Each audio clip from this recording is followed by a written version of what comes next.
Captain Lisa Morgan stood at the observation window of the survey vessel Horizon, watching the stars. The ship had been exploring this remote sector for 3 weeks. Lisa was tired, but something kept her eyes open. A feeling. A sense that today would be different. "Captain, you should get some rest," said Communications Officer Ben Wright. He was young, with kind eyes and a worried expression. "Your shift ended 2 hours ago." Lisa smiled but didn't turn away from the window. "Just a few more minutes, Ben. Something doesn't feel right." The Horizon was not a large ship. With a crew of 32, it was designed for deep space exploration, not combat. Its mission was simple: find new resources and, if possible, make contact with other life. In the 60 years since humans had developed faster-than-light travel, they had found plenty of planets but no intelligent aliens. "Sensors are picking up something strange," said Science Officer Mia Johnson from her station. Her fingers moved quickly across the control panel. "There's a distortion forming about 5,000 kilometers ahead." Lisa moved to the center seat. On screen, the main view screen showed empty space. Then a shimmer appeared, like heat rising from hot pavement. The shimmer grew larger, spreading across the screen. "What is that?" Ben asked, his voice quiet with wonder. Before anyone could answer, a massive shape emerged from the distortion. It was a ship, but unlike anything humans had built. It was huge, at least 20 times the size of the Horizon. Its hull was deep purple-black, seeming to absorb the light around it rather than reflect it. "Full stop," Lisa ordered. "Alert status, all crew to stations." The bridge crew moved with trained precision, but Lisa could see the fear in their movements. No one had expected to find something like this. "The object is definitely a vessel," Mia reported. "Material unknown. Power readings off the charts." "Weapons?" Lisa asked. "Unknown, but based on power readings, we should assume they're armed," said Security Chief Alan Reeves as he entered the bridge. He was tall, with broad shoulders and a calm voice that helped steady the crew. "Are they trying to communicate?" Lisa asked Ben. "No incoming transmissions, Captain." "Should I attempt?" The view screen suddenly changed. The alien ship vanished, replaced by a face. At least Lisa thought it was a face. The being had blue skin that seemed to shimmer with an inner light. 6 eyes were arranged in a hexagonal pattern. There were no visible ears, but a set of moving parts that might have been a mouth or mandibles. The bridge fell silent. "This is Captain Lisa Morgan of the Earth Survey vessel Horizon," Lisa said, standing tall despite her racing heart. "We come in peace." For several long seconds there was no response. Then a series of clicks and whistles came through the speakers. "Humans," said a female voice as the translator program began working. "Your presence in this sector violates the territorial claims of the Sivari Imperium. Your species is unknown to our records." Lisa glanced at Alan, who gave a small nod of encouragement. "We meant no offense," Lisa replied. "We are explorers from Earth seeking peaceful contact with other intelligent life." All 6 of the aliens' eyes narrowed at once. "Your vessel's scans reveal primitive weaponry. You will submit to boarding and assessment." "With respect," Lisa said, choosing her words carefully, "we would prefer to continue this conversation remotely first." The alien's mandibles moved in. What might have been amusement. "Your preference is irrelevant. Prepare for boarding. Resistance will result in your immediate destruction." The screen went dark. "Options?" Lisa asked, looking around at her senior officers. "We can't outrun them," said the pilot, Officer Joe Kelly. "Based on how they appeared, they have technology far beyond ours. We could try to fight," Alan suggested, "but I don't recommend it. Those energy readings suggest they could destroy us with minimal effort." Lisa nodded. "Then we cooperate, for now." She tapped her communication badge. "All personnel, this is the captain. We are about to be boarded by representatives of an alien civilization. Maintain calm and take no aggressive actions. I repeat, take no aggressive actions." Ben looked up from his console, his face pale. "Captain, they're scanning us. The scan it's going through everything. Ship systems, personal files, our entire database. They're learning about us, Mia said. Everything we know, they'll know in minutes. A low hum filled the bridge. The air in the center of the room began to shimmer, similar to the distortion they had seen in space. 5 tall figures materialized out of nothing. The aliens stood nearly 8 feet tall. Up close, their blue skin had patterns that seemed to shift and move. Each wore a form-fitting suit of an unknown material. What appeared to be weapons were attached to their hips. One alien stepped forward. Unlike the female they had seen on the screen, this one had scarred skin and moved with a predatory grace that reminded Lisa of Earth's big cats. I am Kirjal, assessment officer of the Savari Imperium, the alien said, the words coming through a small device at what might have been its throat. Your vessel is now under our control. Alan stood beside Lisa as the boarding party spread out around the bridge. I'm Security Chief Alan Reeves, he said. We won't resist, but I request that you treat my crew with respect. Kirjal moved closer, examining Alan with all 6 eyes. Your species appears fragile, he observed, circling Lisa and Alan. Soft tissues, minimal natural defenses. Fascinating that you've achieved space travel. Lisa maintained her diplomatic tone. We've overcome our physical limitations through technology and cooperation. The alien made a sound that might have been laughter. Yet you explore with inadequate protection. The galaxy contains horrors beyond your comprehension. Alan stepped forward slightly. We're aware of the risks. Kirjal turned his attention fully to the security chief. Are you? Your planet's location has been transmitted to our fleet. We've studied your broadcasts. Your species fights endlessly among itself over resources and ideology. We're working on that, Alan replied evenly. Your work is insufficient, Kirjal declared. The Imperium cannot allow potentially aggressive species to roam freely. You will be contained and studied. Lisa felt her stomach tighten. We pose no threat to your people. That assessment is not yours to make, the alien replied. His next words came slowly, deliberately. Why aren't you terrified, human? Your vessel is surrounded, your world is exposed. Your existence now depends entirely on our mercy. The bridge grew silent. Every human eye turned to Alan. Alan smiled slightly. Should I be? Kirjal's mandibles clicked rapidly, and all 6 eyes fixed on Alan's face. The alien seemed genuinely confused by the response. Lisa watched carefully, her heart pounding in her chest. Something important was happening. Something that might determine the future of humanity. The fate of Earth now rested on what happened next. The alien called Kirjal stared at Alan with all 6 eyes. The bridge of the horizon was so quiet that Lisa could hear the soft hum of the ship's systems. You smile? Kirjal asked. His voice had a clicking quality that the translator couldn't fully smooth out. Explain this reaction. Alan shrugged his shoulders in a casual way that made Lisa nervous.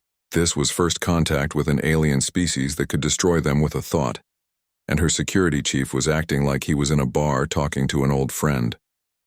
Fear doesn't help in situations like this, Alan said. If you wanted us dead, we'd be dead already. So you want something else. One of the other aliens moved closer, its hand near the weapon on its hip. Kirjal raised a limb, stopping the guard. Perhaps I wish to observe your species' fear response before elimination, Kirjal suggested. Then you'll be disappointed, Alan replied. His voice remained calm, but Lisa could see the tension in his shoulders. Humans have faced extinction-level events throughout our history. Asteroids, plagues, our own weapons.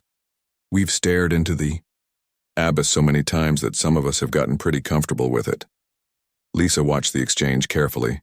She realized Alan was buying them time, keeping the aliens talking. She caught Officer Ben Wright's eye and gave a tiny nod.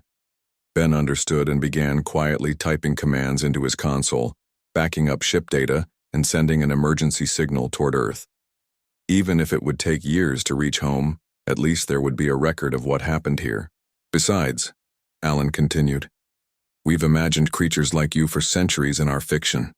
We've mentally prepared for this moment before we even knew you existed. Kirjal's head tilted to one side. Fiction? Stories. Entertainment. We imagine scenarios and tell each other about them, often involving hostile aliens.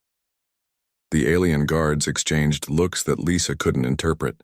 And in these stories, do the humans prevail against these aliens? Kirjal asked. Alan's face showed no fear. Sometimes not. The point is, we've been thinking about this moment for generations. We've run the simulations in our collective imagination thousands of times. Primitive mental exercises cannot prepare you for the reality of the Imperium, Kirjal insisted. Maybe, Alan conceded. But they did prepare us for one thing. What? Is that human? Alan stepped forward. The alien guards raised their weapons, but Kirjal signaled them to wait. To understand that any species capable of crossing the stars would have evolved beyond unnecessary cruelty, Alan said. Intelligence requires cooperation. Empathy is evolutionarily advantageous. If you're truly advanced enough to command that ship, you're advanced enough to recognize that diversity strengthens the galaxy, not weakens it. His words hung in the air. Lisa held her breath. She had worked with Alan for 3 years but had never heard him speak like this. The man usually kept to himself, efficiently running security drills but rarely sharing personal thoughts.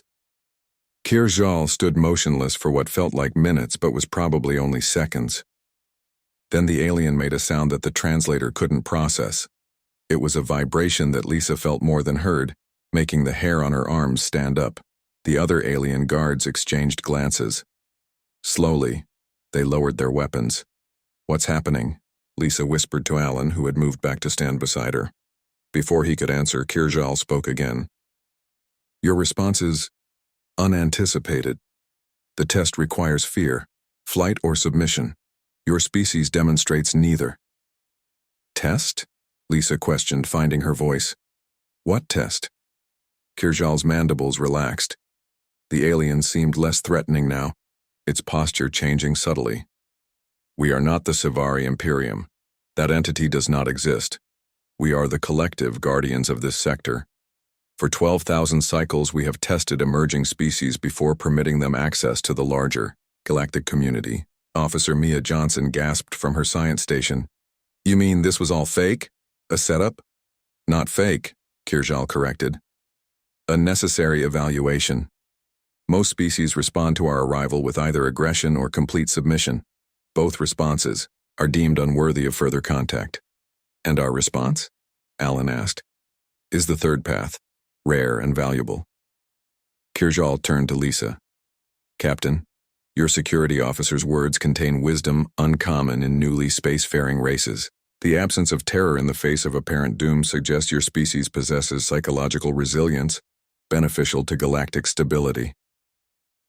Lisa felt like she needed to sit down, but she remained standing. So this was all an evaluation? You were never going to harm us? That decision was not predetermined, Kirjal said. Had you responded with weapons, we would have disabled your vessel. Had you begged for mercy, we would have departed and placed your solar system under quarantine for another 1,000 cycles. Alan crossed his arms. So my gamble paid off. It was not a gamble, the alien replied. It was insight. The recognition that advanced beings must move beyond primitive responses. This is the quality we seek. One of the other aliens stepped forward and handed Kirjal a small device. The leader examined it, then looked up at Lisa. Captain Morgan, with your permission, we would like to invite representatives from your vessel to board our ship for further discussion. The Collective Council wishes to meet with humanity. Lisa looked at Alan, who gave a small nod. We would be honored, she said, but I need assurances about the safety of my crew and vessel. A reasonable request, Kirjal agreed. No harm. We'll come to your people or ship. You have the word of the Collective, which has stood for 20,000 cycles. Lisa took a deep breath. Then we accept your invitation. When would you like this meeting to take place? Our concept of time differs from yours, Kirjal said. But in your measurements, we suggest 2 rotations of your planet. This will allow your crew to rest and prepare, and our council to gather. 2 days, Lisa nodded. That would be acceptable. Kirjal made a gesture that might have been a bow. Until then, we will maintain position near your vessel. Feel free to continue your scans of our ship. Learning about each other is the purpose of this encounter. With that, the 5 aliens moved together. The air shimmered around them, and they vanished as suddenly as they had appeared. The bridge erupted in excited conversation. Lisa raised her hands for quiet. I know we all have questions, she said, but first I need status reports from all stations. Then we'll discuss what just happened. As the crew returned to their duties, Lisa pulled Alan aside. That was either the bravest or the most foolish thing I've ever seen, she told him quietly. How did you know they wouldn't just kill you for your insolence? Alan's expression was serious. I didn't, but I meant what I said. Any species advanced enough for interstellar travel must have evolved beyond pointless destruction. Otherwise, they would have destroyed themselves long before reaching the stars. Lisa studied his face. You really weren't afraid? A small smile appeared on Alan's lips. I was terrified. But sometimes the only way to face fear is to look it in the eyes and refuse to blink. Lisa realized that humanity's future in the stars had just changed forever, all because one man had found the courage to speak truth to power. In 2 days, they would board an alien vessel and begin a new chapter in human history. She just hoped they were ready for what would come next. The next 2 days on the horizon were the busiest Lisa had ever experienced. Every crew member worked around the clock, preparing for the meeting with the Collective Council. Science Officer Mia Johnson led a team analyzing the scans of the alien vessel. Communications. Officer Ben Wright studied the language patterns from their brief encounter, trying to improve the translation system. Lisa sat in her quarters, reviewing the crew recommendations for who should join her on the alien ship. The obvious choice was Alan. His unexpected wisdom had opened this door. She also wanted Mia to examine the alien technology and Ben to help with communication. With herself included, that made a team of 4. A knock sounded at her door. Come in, Lisa called. Alan entered carrying 2 cups of coffee. He handed one to Lisa. Thought you might need this. Have you slept at all? Lisa took the coffee gratefully. Not much. You? A few hours.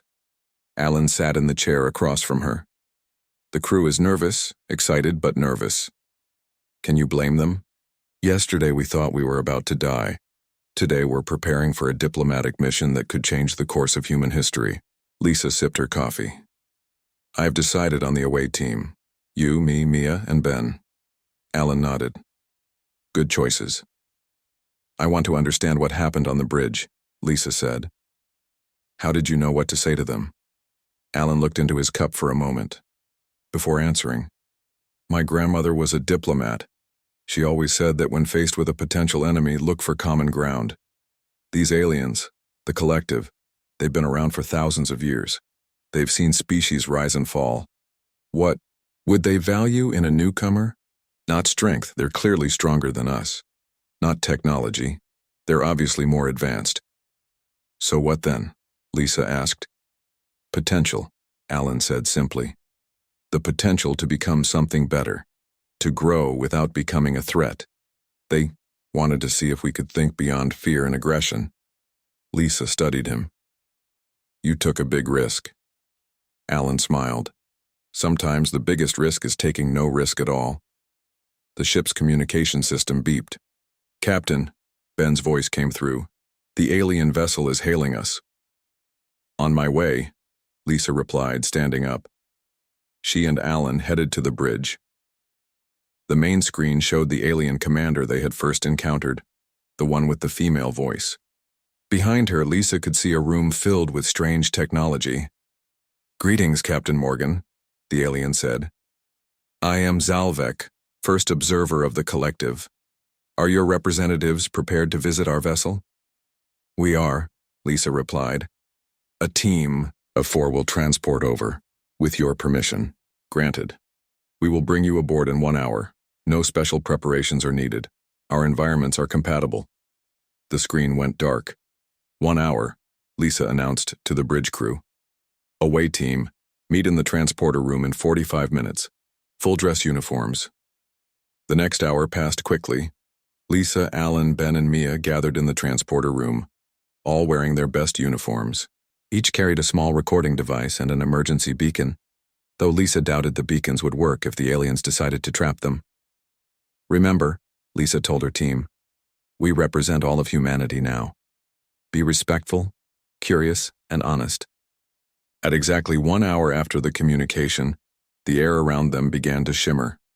Lisa felt a strange sensation, like being gently pulled in all directions at once. The transporter room faded from view. When the shimmering stopped, they stood, in a large circular chamber.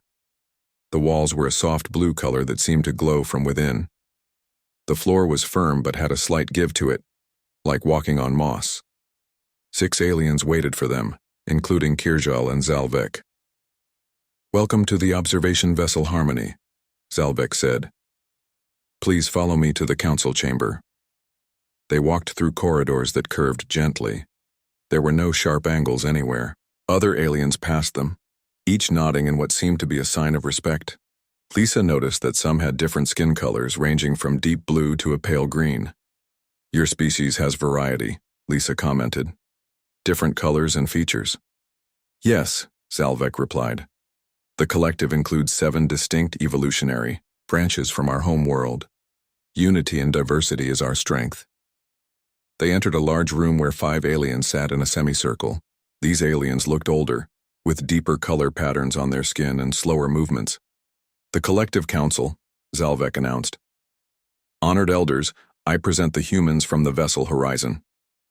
The central figure, whose skin was a deep indigo, spoke. Welcome, humans. I am Elder Sanmore. For 100 generations I have observed emerging species. Few passed the first contact test as you have. Lisa stepped forward. We are honored by your welcome, Elder. We come seeking knowledge and friendship. Sanmore's 6 eyes blinked in sequence. Knowledge we can share.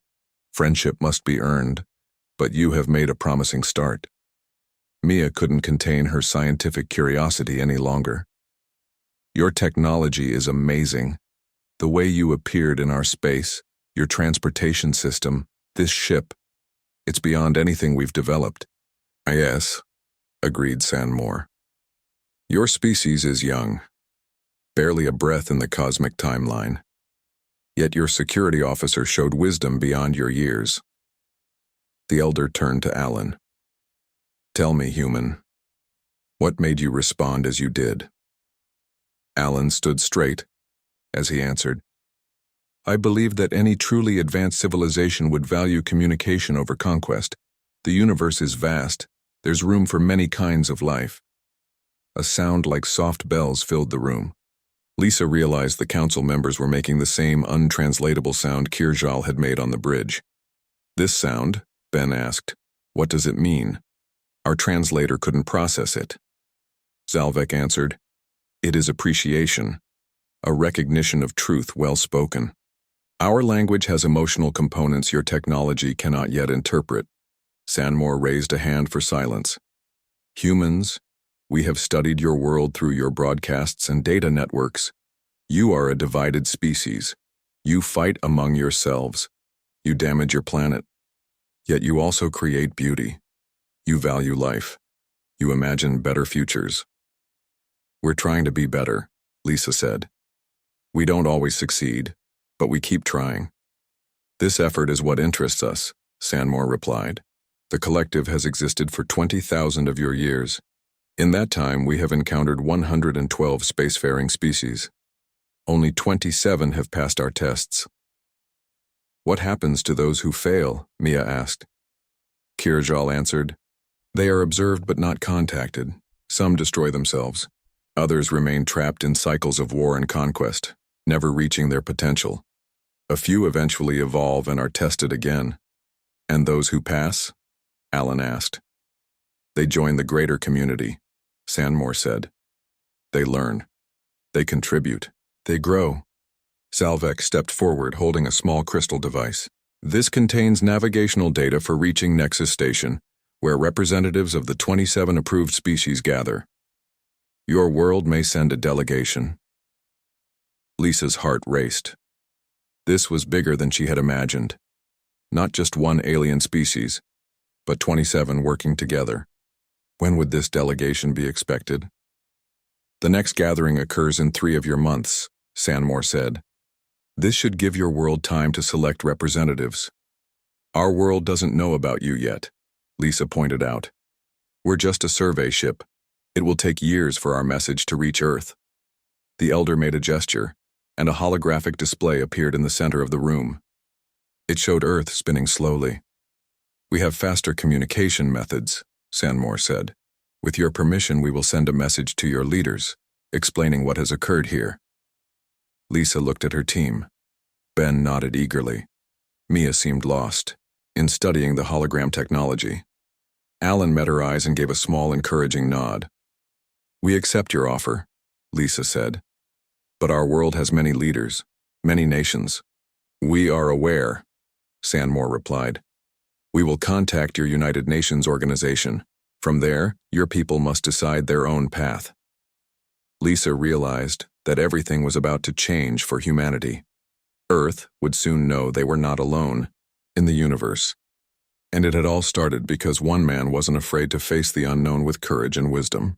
After their meeting with the Collective Council, the humans were given a tour of the alien vessel. Mia could barely contain her excitement as Zalvek showed them technology beyond human understanding. The ship wasn't powered by fuel or nuclear reactors, but by something the aliens called vacuum energy, pulling power from the empty space between atoms. This is incredible, Mia said, examining a floating holographic display that showed the ship's systems. This kind of technology could solve Earth's energy crisis. No more pollution, no more resource wars. Zalvek made a gesture that the humans were learning meant agreement. Energy concerns are often the first hurdle young species must overcome. Those who master clean energy typically survive long enough to join the galactic community. Ben was equally fascinated by the communication systems. You can send messages faster than light? How is that possible? We use what you might call quantum entanglement on a massive scale, Zalvek explained. When particles are entangled, they affect each other instantly regardless of distance. While Ben and Mia absorbed all the technical information they could, Lisa focused on diplomatic matters. She walked with Kirjal, discussing how the first official contact between Earth and the Collective would proceed. Your United Nations will receive our message within 1 day, Kirjal said. We have studied your global communication networks and will use them to deliver a simple greeting and explanation. There will be panic, Lisa warned. Many humans fear the unknown. We understand.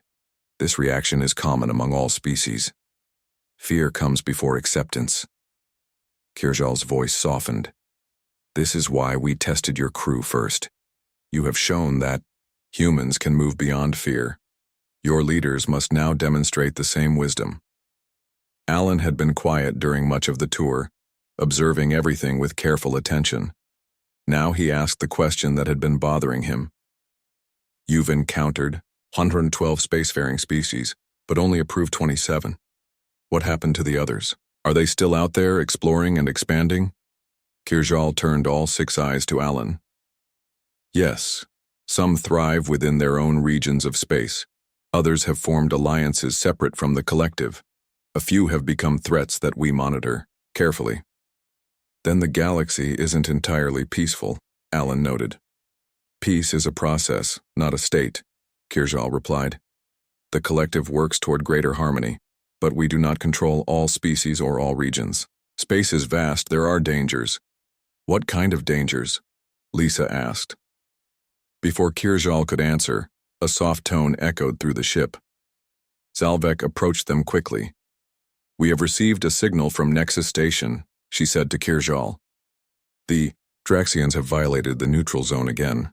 Kirjal made a sharp clicking sound. Excuse us, he said to the humans. We must attend to this matter. The 2 aliens moved away and spoke in their native language, too quickly for the translators to process. Lisa could sense tension in their movements. Who are the Draxians? Ben asked. I believe we're about to find out, Alan said as the aliens returned. I apologize for the interruption, Kirjal said. The Draxians are a species that failed our tests centuries ago. They chose aggression and expansion over cooperation. They have developed their own alliance of like-minded species. A rival power, Alan suggested. Yes. While the collective spans 1/4 of this galaxy, the Draxian Alliance controls a smaller but significant region. Between us lies a neutral zone meant to prevent direct conflict. Lisa felt a chill. Are you at war with them? Not open war, Zalvek explained, but there have been incidents. The Draxians believe that stronger species should control weaker ones. They see our policy of allowing young species to develop independently as wasteful. And they violated this neutral zone? Alan asked. What does that mean for us? Kirjal's mandibles clicked softly.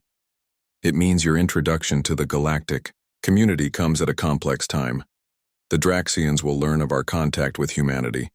They may take an interest in your species. Lisa exchanged concerned looks with her crew. What had seemed like a simple first contact was becoming more complicated. Are we in danger? Not immediately, Kirjal assured her. Earth is within collective territory. We would protect your world from direct interference. But the Draxians are skilled at influence operations. They may attempt to contact certain human factions, offering technology or resources in exchange for loyalty. You mean they would try to divide us, Alan said.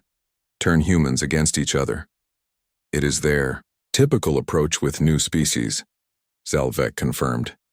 They seek allies who share their belief in strength and dominance. Mia spoke up, her voice worried. Earth already has plenty of division. We have nations that don't trust each other, leaders who put power above cooperation. Some humans would listen to anyone offering advanced technology, regardless of the cost. Lisa straightened her shoulders. Then we need to make sure Earth understands the full picture before the Draxians make contact. Our people need to know there's more than one power in the galaxy, and that we have a choice about which path to follow. A wise assessment, Kirjal said. We will include information about the Draxian Alliance in our message to your United Nations. It is better that your leaders understand the complexity of the situation from the beginning. Ben looked troubled. I thought we were being invited into some kind of galactic paradise, but it sounds more like we're being pulled into a Cold War. Not pulled, Alan corrected. Given a choice. The collective isn't forcing us to join them. They're offering us information so we can decide for ourselves. Zalvek made the bell-like sound of appreciation. Your security officer continues to demonstrate insight. This is precisely our intention. The collective believes in self-determination. All species must choose their own path. And if Earth chooses to align with the Draxians? Lisa asked. Kirjal's expression became hard to read. Then that would be humanity's choice. We would be disappointed, but we do not interfere with the sovereign decisions of other species. However, I must note that species who align with the Draxians often find themselves treated as subjects rather than allies. The humans fell silent, absorbing this new information. What had begun as an exciting first contact had become something more serious. They weren't just meeting new friends. They were stepping onto a galactic stage with existing powers and conflicts. I think, Lisa said finally, we should return to our ship and prepare a report for Earth. Our leaders will need to understand everything we've learned today. Of course, Zalvek agreed. We will transport you back to your vessel. The Harmony will remain in this sector for 3 of your days, should you have more questions. After that, we must return to Nexus Station, but we will leave a communication relay so you can contact us. As they prepared to return to the horizon, Alan pulled Lisa aside. This changes everything, he said quietly. Earth isn't just joining a friendly club of aliens. We're walking into a complicated political situation. Lisa nodded. And we're the ones who have to explain it all to humanity. No pressure. At least we know one thing, Alan said with a small smile. What's that? Being unafraid was the right choice after all. We're going to need that courage in the days ahead. 3 days after their return to the horizon, Earth received the collective's message. The crew gathered on the bridge, watching the main screen as Zalvek appeared before the United Nations General Assembly. The alien spoke calmly, explaining first contact and extending an invitation to join the galactic community. When she mentioned the Draxian Alliance, murmurs spread through the assembly hall. Lisa and her crew watched the Earth leaders' reactions with concern. Some looked excited, others fearful, and a few seemed calculating, likely already thinking about potential advantages. "They're processing it better than I expected," Ben commented. "No one's run screaming from the room yet." "Politicians are good at hiding their panic," Alan replied. "But look at their aides in the background. They're on their phones already, probably calling military leaders and scientific advisors." Mia pointed to one corner of the screen. "The Chinese ambassador is talking to the Russian one, and over there the American is whispering to representatives from Europe. They're already forming alliances." Lisa sighed. "Let's hope they form the right ones. Earth needs to stand united now, not divided." After Zalvek finished speaking, the UN Secretary General responded with dignified surprise and gratitude for the contact. He announced that an emergency session would convene to discuss humanity's response. Then the feed cut to news commentators frantically analyzing what had just happened. "And now it begins," Lisa said, turning off the screen. "The debates, the fear, the excitement, everything will change. Captain," the communications officer called, "we're receiving a direct transmission from Earth. It's Admiral Wilson for you." Lisa straightened her uniform and faced the screen. Admiral Wilson appeared, his face serious but controlled. "Captain Morgan," he said, "congratulations on making first contact. I never thought I'd say those words to anyone." "Thank you, sir. It was unexpected for us, too. Your reports have been received and are being studied by every major government. The President wants you and your crew to return to Earth immediately. Your first-hand experience with these aliens, the collective, is invaluable." "We'll set course immediately, sir." The Admiral hesitated. "There's something else. We've detected another vessel approaching your position. It's not from the collective. Its design is completely different." Lisa felt her stomach tighten. "The Draxians. That's our assumption. They must have been monitoring the collective's communications. They're making their move quickly." The Admiral leaned closer to the screen. "Captain, we need you to make contact with them too. Get a sense of who they are, what they want, but be careful." "Sir, with respect, my crew isn't trained for this kind of high-stakes diplomacy." The Admiral's expression softened slightly. "None of us are, Captain. But you've done well so far. Earth needs all the information we can get before making any decisions." After the call ended, Lisa gathered her senior officers in the conference room. "Well, you heard the Admiral. We're about to meet the other side." "This feels like a trap," Mia said. "The collective warned us about the Draxians. They said they use manipulation and divide-and-conquer tactics, but we can't ignore them," Alan pointed out. "If we refuse contact, they might see it as choosing the collective side already. We need to hear what they have to say." Lisa nodded. "Agreed. But we go in with eyes open. No one makes any promises or commitments. We listen, we learn, and we report back." 2 hours later, the Draxian vessel arrived. It was smaller than the collective's ship but more aggressive in design, with sharp angles and what appeared to be visible weapon systems. It positioned itself directly between the horizon and the collective's ship. "They're hailing us," Ben reported. "On screen," Lisa ordered. The alien that appeared looked nothing like the collective species. Where the collective had blue skin and 6 eyes, this being had red-orange scales, 4 eyes arranged in a diamond pattern and a crest of spines along its head. "Greetings, humans of Earth Vessel Horizon," the alien said, its voice deeper and rougher than Zalvek's. "I am Commander Vraz of the Draxian Alliance. We have been observing your interaction with the collective. This is Captain Lisa Morgan. We are on a peaceful exploration mission. As are we, Captain. The galaxy is full of wonders to discover and resources to share." Vraz's 4 eyes blinked in sequence. "The collective has likely told you many things about us. I would appreciate the opportunity to provide balance to their perspective. Lisa chose her words carefully. We're always interested in learning more about the galaxy and its inhabitants. Excellent. With your permission, I would like to visit your vessel with a small delegation. Unlike the collective, we believe in direct, face-to-face diplomacy. Alan, standing off camera, made a subtle hand gesture suggesting caution.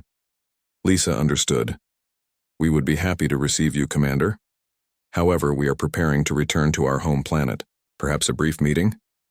Of course. We understand your duties. A brief exchange is all we seek for now. Vraz made what might have been a smile, though on his reptilian face it looked more predatory than friendly. We will transport aboard in 1 hour if that is acceptable. After the communication ended, Lisa turned to her crew. Prepare security protocols. I want extra guards, but make it subtle. We don't want to appear hostile. What do you think they want? Ben asked. The same thing the collective wants, Alan answered. Influence. Earth is new territory in their Cold War. An hour later, Commander Vraz arrived with 2 other Draxians. They were tall and moved with precise, almost military bearing. Their translator devices were smaller than the collective's but seemed to work just as well. Thank you for welcoming us, Captain, Vraz said, looking around the meeting room with interest. Your ship is impressive for such a young species. Thank you. Please have a seat. Once they were all seated, Vraz got straight to the point. The collective has invited your world to send representatives to Nexus Station. They have told you they value diversity and cooperation. This is true after a fashion, but there is much they haven't told you. Such as, Lisa prompted, the collective creates dependency. They offer technology, but withhold the knowledge to truly master it. They keep young species like yours in a state of permanent junior partnership. Vraz leaned forward. The Draxian Alliance believes in strength and self-determination. We share technology completely with our allies, allowing them to grow to their full potential. Lisa noted how Vraz emphasized completely, playing on the human desire for unrestricted access to advanced technology. And what would the Draxian Alliance expect in return? Alan asked. Vraz turned his 4 eyes to Alan. Ah, the brave security officer who wasn't terrified. Yes, we've heard about you. He made that predatory smile again. We expect loyalty and mutual defense. Unlike the collective, we are honest about the dangers in this galaxy. There are threats that require military strength to contain. The meeting continued for another hour. Vraz described the benefits of aligning with the Draxians. Advanced weapons technology, faster ships, access to resource-rich planets. He carefully avoided mentioning any downsides or requirements. As the Draxians prepared to leave, Vraz handed Lisa a data device. This contains a direct communication channel to our leadership, as well as some information the collective would prefer you not see. Review it carefully before your world makes any decisions. After the Draxians departed, Lisa held the device as if it might bite her. Well, that was enlightening. They offered everything we could want, Mia said, with almost no apparent strings attached. Which means the real strings are hidden, Alan replied. No one gives away advanced technology for nothing. Lisa nodded. Set course for Earth, maximum speed. We need to get this information to our leaders as soon as possible. As the horizon broke orbit and accelerated toward home, Lisa looked out at the stars. Humanity stood at a crossroads. The choices made in the coming weeks would determine their place in the galaxy for generations to come. And it had all started because one man wasn't afraid to face the unknown with courage and wisdom.